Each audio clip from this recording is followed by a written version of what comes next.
มาสูงขาโอ้ยก็เสกเขาขาเนาะต้องเสกฮะเมื่อในก็เขาสวยก็เสกเขามาเก็บหอยในเขานะก็บอกว่าเร็วเป็นเอาน้ำสร้างหน้าเย้านี่ครับเขาก็อ่อนกันมาเก็บกินหอยหน้านี่ครับเนาะถึงนั่นได้กินครับครบปีละ1ปอกนะครับเนาะก่อนติดจ้าหอยออกใหม่ๆในคณะมันก็เต็มหวานอินคณะเพราะว่าเขาไปไล่กินสังเลยครับเขาดื้อหาออกมากไว้ในคณะเขาก็เยื่นกันมาอยู่ในดินมาเข้าดัง3-4 เดือนนะครับเขาก็ดื้อขำกินสังคณะก็บอกว่ามีน้ำเนี่ยเขาผมจะหากินเนี่ยก็เมื่อเดี๋ยวเมื่อเราน้ำใส่ถึงหน้าเย้าเนี่ยเขาก็เน็ตออกมาหากินนะครับเขาก็ได้เน็ตมาเก็บเขามากินนั่นขนาดเนาะเพราะว่ามันจะออกที่ไหนมันเต็มเพราะมีขี้ดินอยู่ในต้องเขาฮะ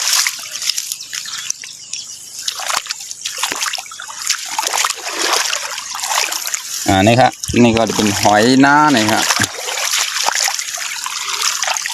เขาก็เดี๋ยวมือเฮ็ดหอยแกงหอยกับน้ำจิ้มที่ไหนครับเนาะนี่ตัวเมย์นี่แค่ออกกับน้ำจิ้มครับ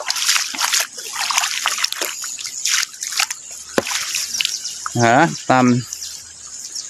ในหน้านี่ครับนะเพิ่นก็ดื้อสร้างน้ำมันเลยวัน2 วันนี่ครับนะ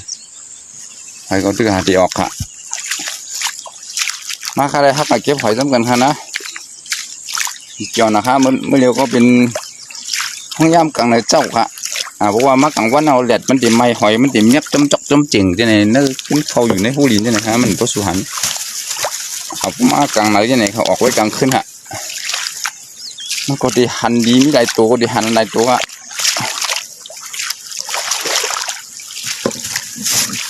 เมื่อเร็วก็เขาเก็บมาอะไรข้างหน้ายาวขาหอย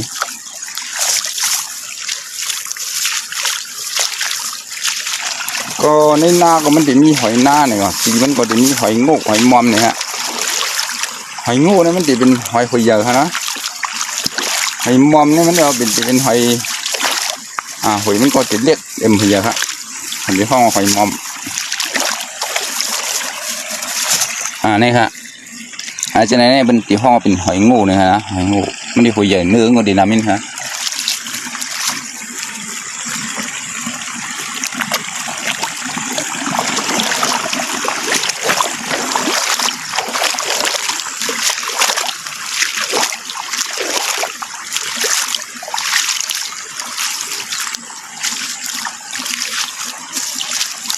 หอยก็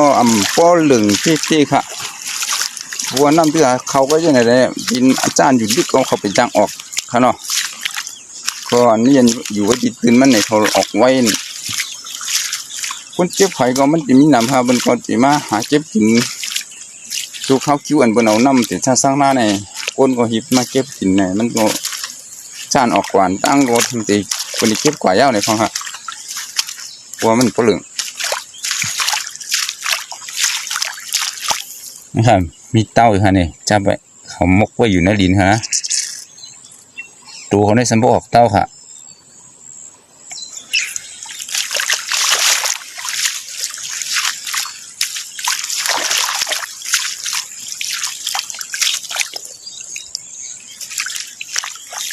ก็เมืองเขาก็จะมีหอยนาใช่ไหมคะนะ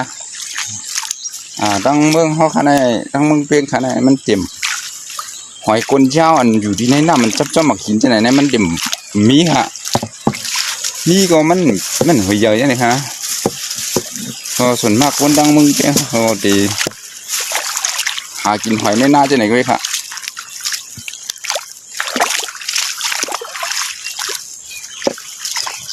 นี่ฮะในหน้าฮะ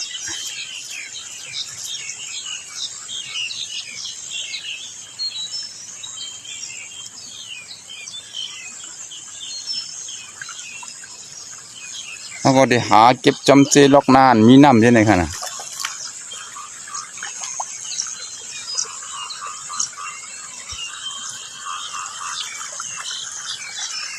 เดี๋ยวก็ตึกเป็นกลางเลยเจ้าไว้นะกลางวันตึกเตมียนออกลอยมาบนคันนี้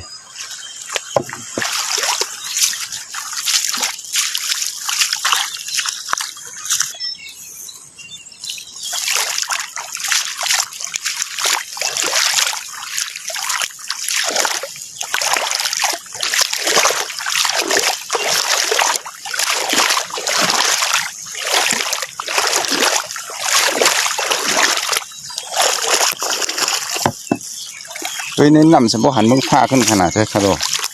นำในสาลีนะฮะ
สวัสดีครับมาเจอกับผมเช่นเคยนะครับกับวิถีชีวิตคนหลังเขานะครับ วันนี้นะครับวิถีชีวิตคนหลังเขานะครับจะพาทุกๆคนนะครับที่กำลังติดตามทางช่อง YouTube นะครับก็จะพาทุกๆคนไปเก็บหอยในนานั่นเองนะครับ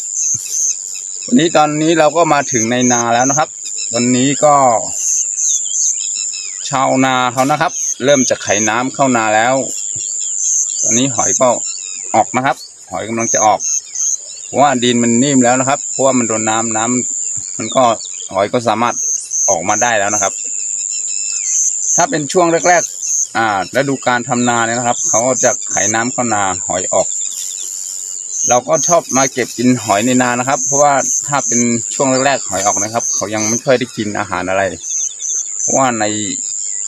ตัวหอยเนี่ยนะครับเขาจะไม่มีอะไรมี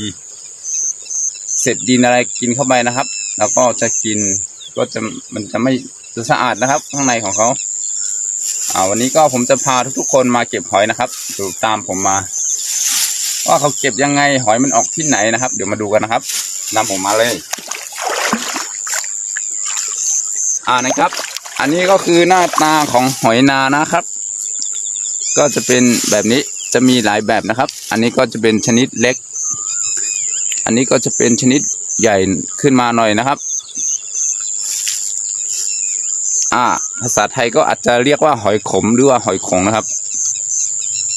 ผมก็ไม่ค่อยรู้ทางภาษาไทยเท่าไหร่แต่บ้านผมจะเรียกว่าหอยนานะครับเพราะว่าเขาอยู่ในนามาครับเดี๋ยวเราไปเก็บกัน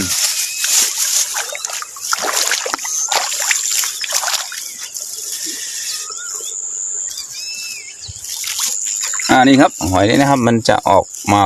หากินตามในน้ำแบบนี้นะครับเราก็จะมาเก็บเอา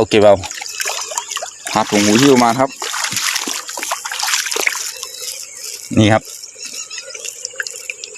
หอยนี้ก็จะเป็นรุ่นใหญ่หน่อย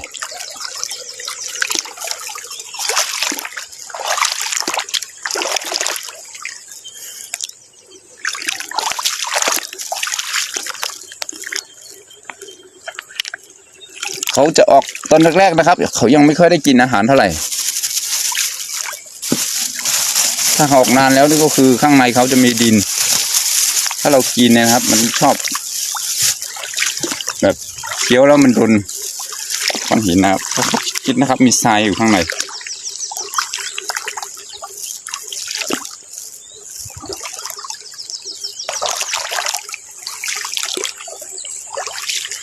จะเป็นช่วงเดือนพฤษภาเนี่ยนะครับ ชาวนานะครับ เริ่มจะไถน้ำเข้านาแล้วเริ่มจะไถนากันแล้วนะครับ น้ำก็จะออกมาทุกที่เลยนะครับมันจะซึมมา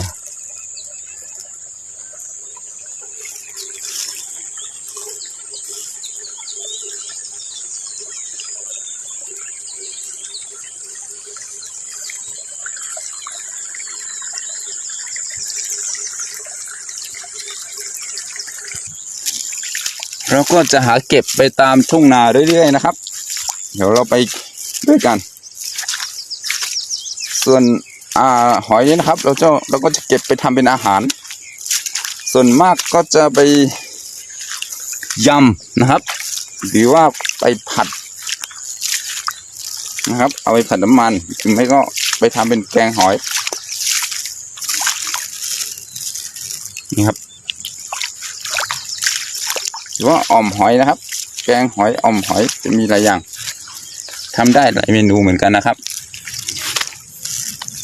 หรือว่าจะเอาไปจีก็ได้นะครับหอยจี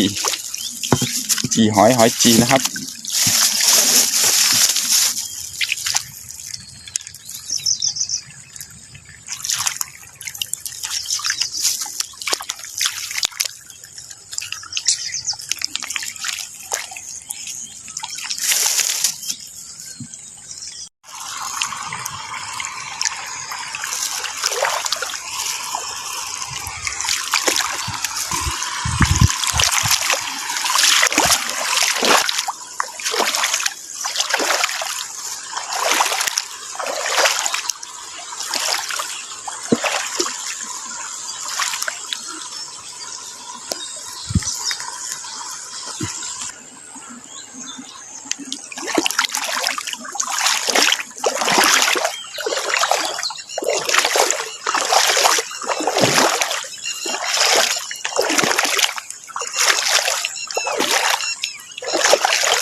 บางทีก็น้ำก็ไปมีค่ะนะบางทีก็เขาก็ได้สร้างน้ำเย้าเนี่ยครับเย็นเขาสร้างน้ำก็ได้มีหอยอ่ะ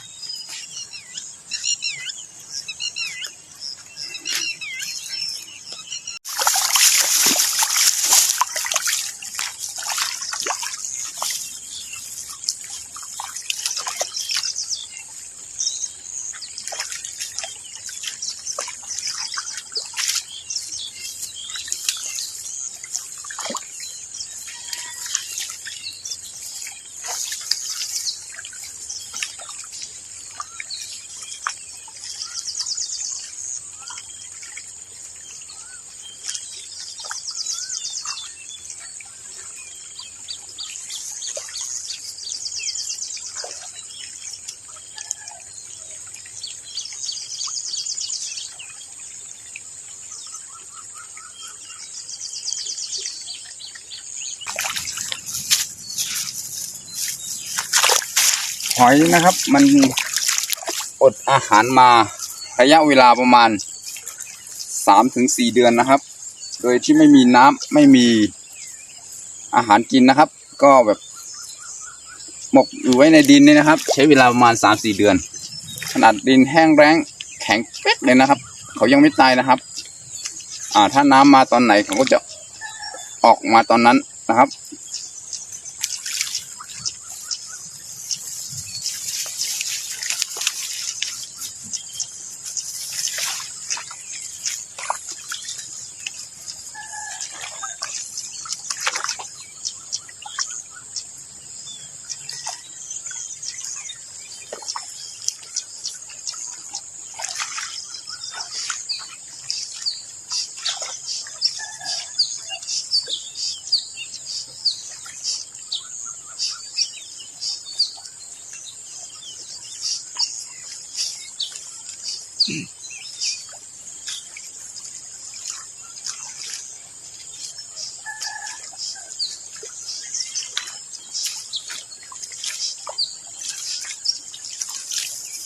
ส่วนมากถ้าเราจะมาเก็บตอนกลางวันเนี่ยนะครับหอยเนี่ยเข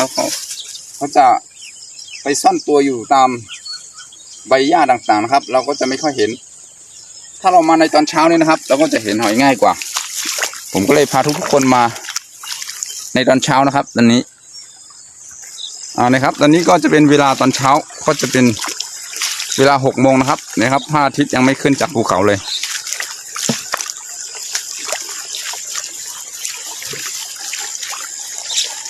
ผมก็จะพาทุกๆคนนะครับขึ้นไปตามทุ่งนานี้เรื่อยๆนะครับเก็บหอยขึ้นไปตรงไหนมีน้ำตรงนั้นมีหอยนะครับ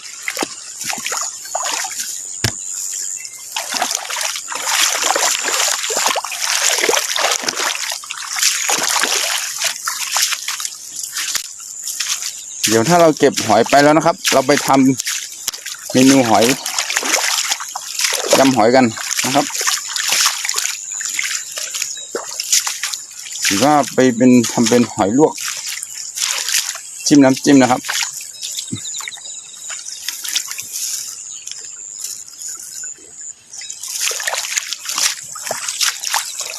ถ้าเราจะไปทำเป็นหอยลวกเนี่ยเราต้องเก็บเอาหอยชนิดใหญ่เนี่ยนะครับ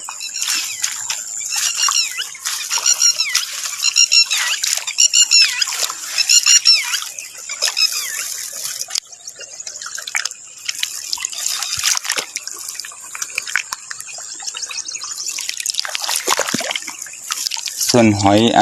ที่ลูกเล็กๆนี่นะครับมันก็จะไม่โตแล้วก็ประมาณนี้มันใหญ่สุดแล้วนะครับเราก็จะเอาไปทำเป็นแกงหอยนะครับถ้ามันเล็กหรือไปทำเป็นข้าวคั่วหอยสำหรับไทยใหญ่เขาจะเรียกข้าวคั่วหอยนะครับถ้าเป็นภาษาไทยก็จะเรียกอ่อมหอยนะครับ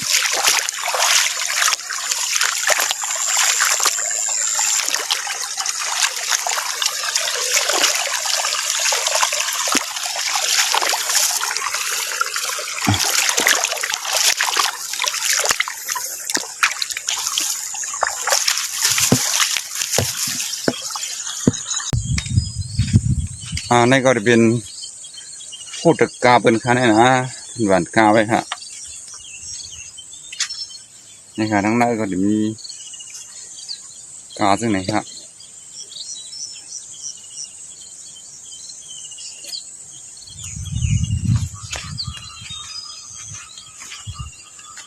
ก็เป็นออนกันหวานกาไว้เนี่ยพวกกามันสักมันอะไรมาหมกเผาควันมากนี่ก็เป็นดีอ่อนกันมาไถนามันค่ะพอพ่อไถไว้ถึงไหนมันจะได้เปิ้ลถึงในกูน้า6นะครับเนาะก็เลยต้องหว่านกาไว้ตั้งไหนกาสักการให้ติดแล้วหมก30 วันไปใช่ไหมครับ36 วันใช่ไหมครับ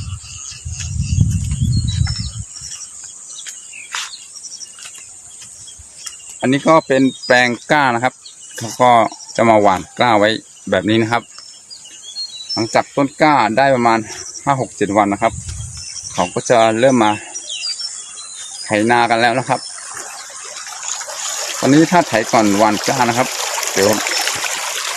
ต้นหญ้านะครับจะออกมาเยอะเราจะรำนาก็จะยากนะครับ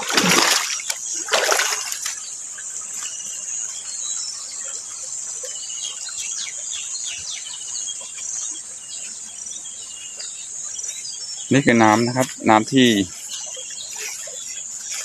ไขเอาจากในแม่น้ำมาเข้านานะครับ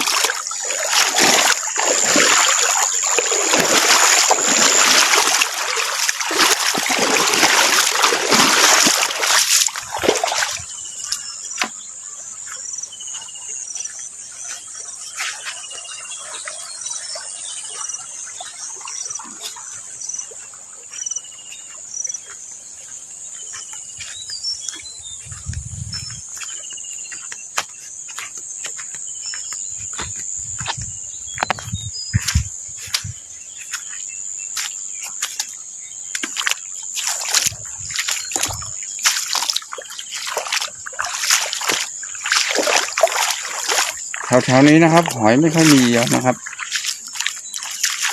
เพราะว่าจะมีคนมาเก็บไปก่อนหน้านี้แล้ว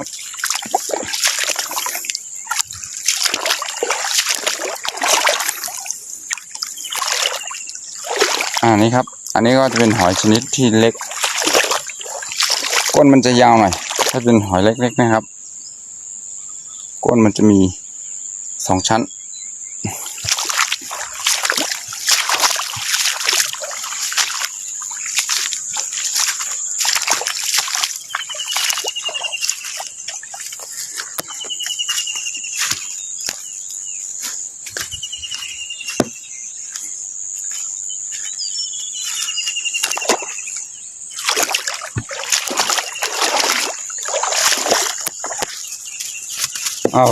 วันนี้นะครับผมมาเก็บหอยขึ้นมาตามทุ่งนานะครับจากทางนู้นมานะครับตามถนนที่แดงๆนู้น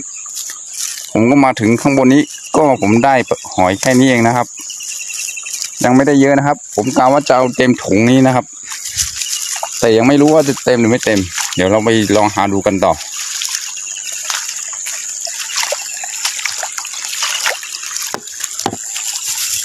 จะหาขึ้นไปตามทุ่งนานี้เรื่อยๆนะครับ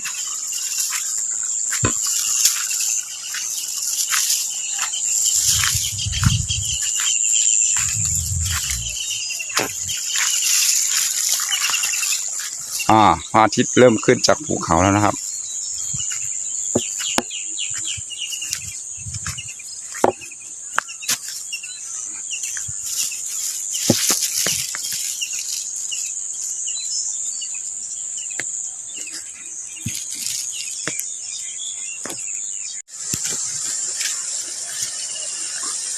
เมื่อเร็วก็เข้ามาถึงในนาเดียนไถเย้าค่ะเนาะเขาเดมาซับที่หอยจำเจือนเป็นไถเย้าเลยฮะทีนี้มีเนี่ยมันตัวจำเหมือนน่ะเมื่อกี้เนี่ยเขาซอกมาดีแน่นาอันเป็นไปเลยไถมันทึกสร้างน้ำเงี้ยวไว้เนี่ยกำไรเขาป่นมาเจนเป็นทึกสร้างน้ำเหมือนขึ้นมาตัวจีนนาอันเป็นไถเย้าว่าจะมีหอยนะฮะมันตัวจำเหมือนเมื่อกี้นะครับเรามาเก็บหอยนะครับที่ในนาที่คนชาวนาเขาเพิ่งไถน้ำเข้านานะครับอันนี้ก็เก็บมาแล้วตอนนี้ก็เราจะมาหาดูในนาหลังจากที่ไถนาเสร็จแล้วนะครับว่าจะมีหอยหรือไม่มีหอยนะครับเดี๋ยวเรามาดูกันนะครับอันนี้ก็คือนาไถแล้วนะครับ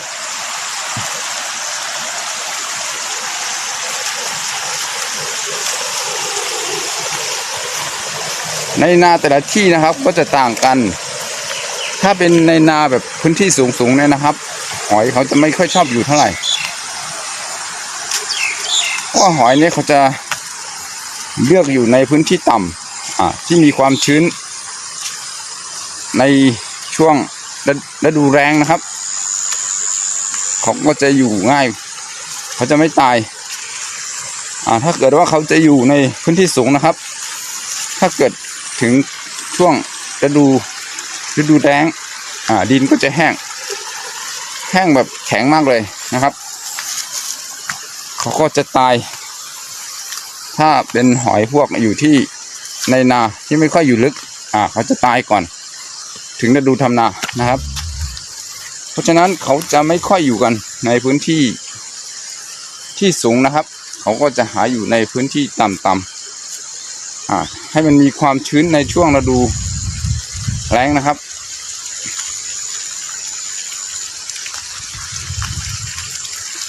เราจะหาเก็บในพื้นที่นาที่มันสูงจากระดับน้ำนะครับจะไม่มีหอย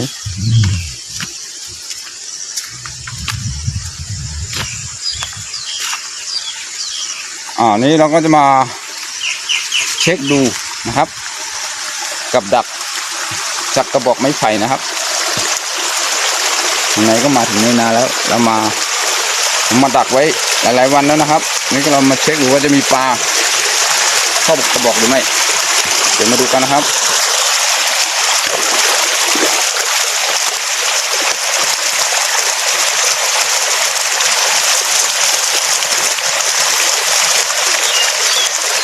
ไม่มีปลาครับมีแต่หอย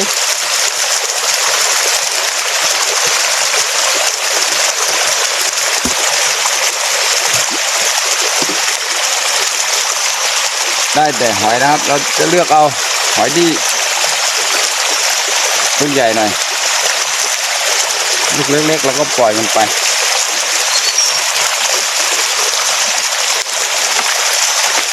เราไปดูกระบอกต่อไปกันนะครับกระบอกต่อไปจะอยู่โน้นครับต้องเปิดรั้วให้เข้าไป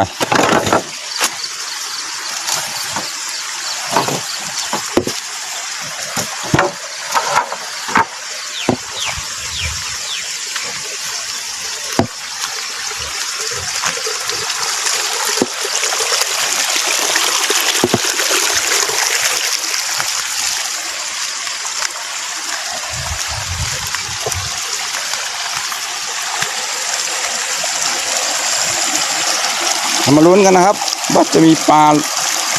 เข้าหรือไม่เข้านะครับเดี๋ยวมาดูกันอันนี้ก็เขาดิมาเจอต้องรอค่ะนะเขามาหางไว้ในว่านเนี่ยครับนะ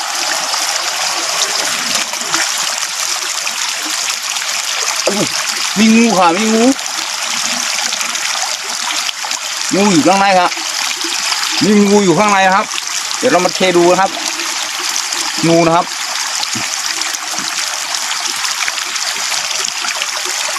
งูมันชอบมาอยู่ข้างในแบบนี้มันชอบมาเอากินปลานะครับกินปลาที่เราดักไว้ถ้ามันปลาลงมามันจะมากินปลาเรานะครับเห็นไหมครับข้างในมันมีงูนะครับซ่อนตัวอยู่ข้างในไปแล้วบอกที่สองนะครับอันนี้กระบอกที่สองมีงูข้างในนะครับเรามาเช็คแล้วนี่ก็เป็นบกนัมเบอร์2ครับเนาะมันใจบกช่องรอเลยครับมันก่อนบกที่สองนี่มันมีงูอยู่บ้านหน้ามันเลยครับมีปลาครับเนาะเอาที่กับตัวบกนัมเบอร์3ครับนะนี่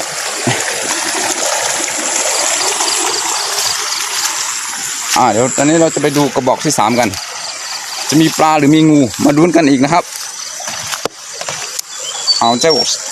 กช่องที่3กันเนาะมีงูมีปลาเนี่ยมันด้วยจังหวะนี่กันเลยช่องหนังปลา3ที่สั่งได้มันเขาด้วยได้เลยตีนก็หูปลาอยู่นะฮัลโหลมีงูใช่ไหมครับมีงูใช่ไหมครับก็คงเป็นสิ่งที่ข้างฮะไอ้งูมายกนี่เนี่ยนะมันไปยินปลาในหมกช่องล้อดิ๊กๆนะฮัลโหลตัวใหญ่เจ้าหางงูสั่งเลยมันมาอยู่ดิ๊กๆนะมีงูอีกแล้วนะครับงูครับอยู่ข้างในนะครับลายๆเห็นไหมครับ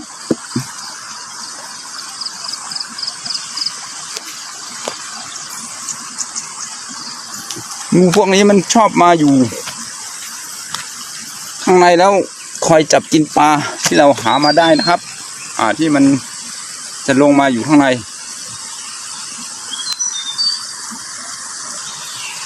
ไปด้วยค่ะเนาะค่ะเด็กก็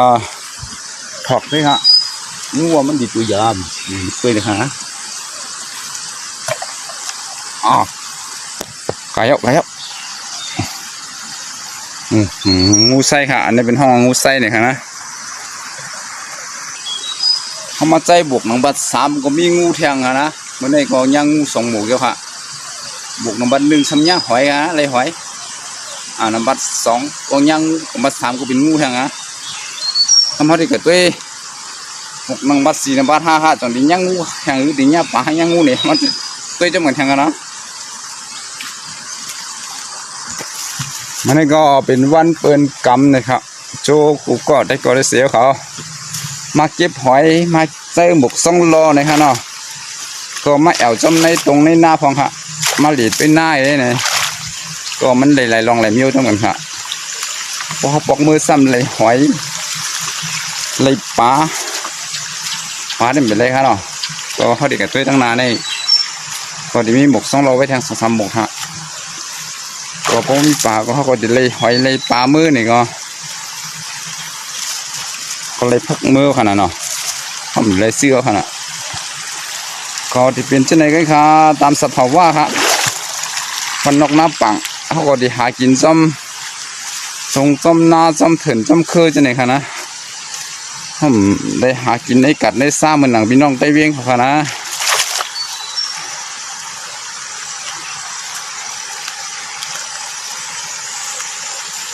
ก็จำสภาวะกิ่งไหลเข้านั่นเนี่ยเขาก็ได้หากินจำหนังนั้นมีมาตามสภาวะครับ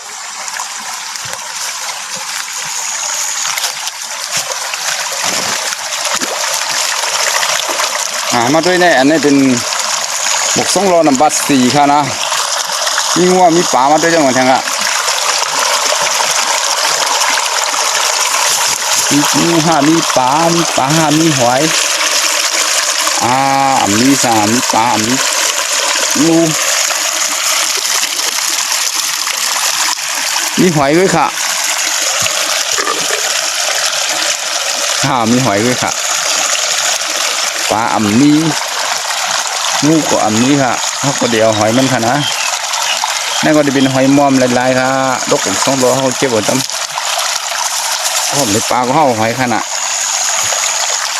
มีรังปุ่นทาง2-3 บกค่ะไปจำกัน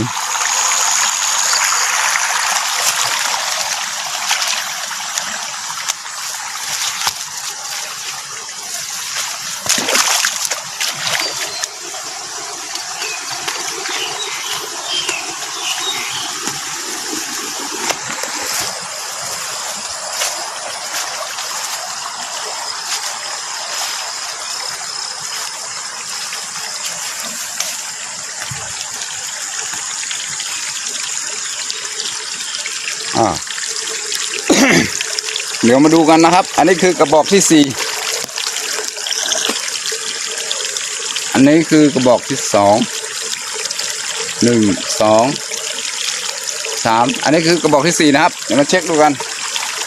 ลุ้นนะครับมีปลาหรือมีงูมีหอยนะครับ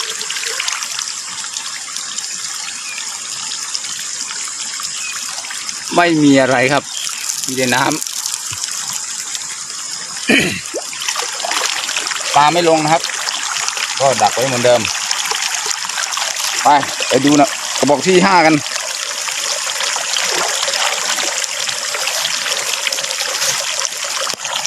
กระบอกที่5ที่6อยู่ข้างบนนี้นะครับที่7นะครับทั้งหมดมีอยู่7 กระบอก8 กระบอกทั้งหมดจะมี8 ซองค่ะนี่ก็จะเป็นซองที่5ค่ะ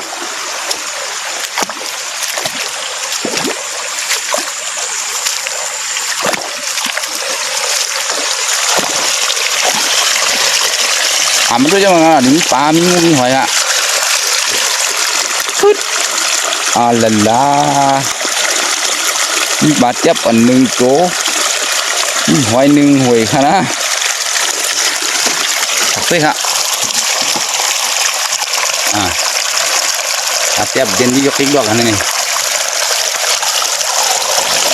ปลามันร้อนป่วยมันจ่ายสิค่ะเป็นเด็ดนะอันไหน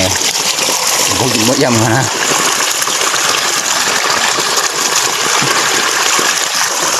ตรงนี้นำ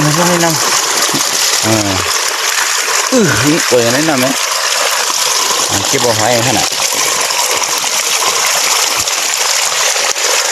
อันนี้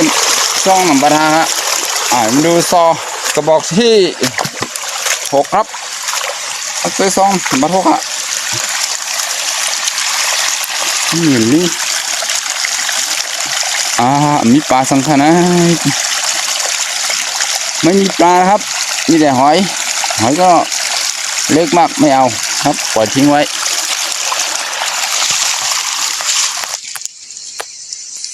หน่อไม้ค่ะนี่คือหน่อไม้นะครับหน่อไม้ไผ่นะครับมันเป็นหน่อไม้ไผ่ที่มีลำใหญ่มากที่สุดนะครับในบรรดาไม้ทั้งหมดนะครับก็จะมีไม้ไผ่แบบนี้นะครับหน่อของมันก็จะใหญ่ขนาดนี้เลยนะครับนี่ครับมันเริ่มออกหน่อแล้วนะครับ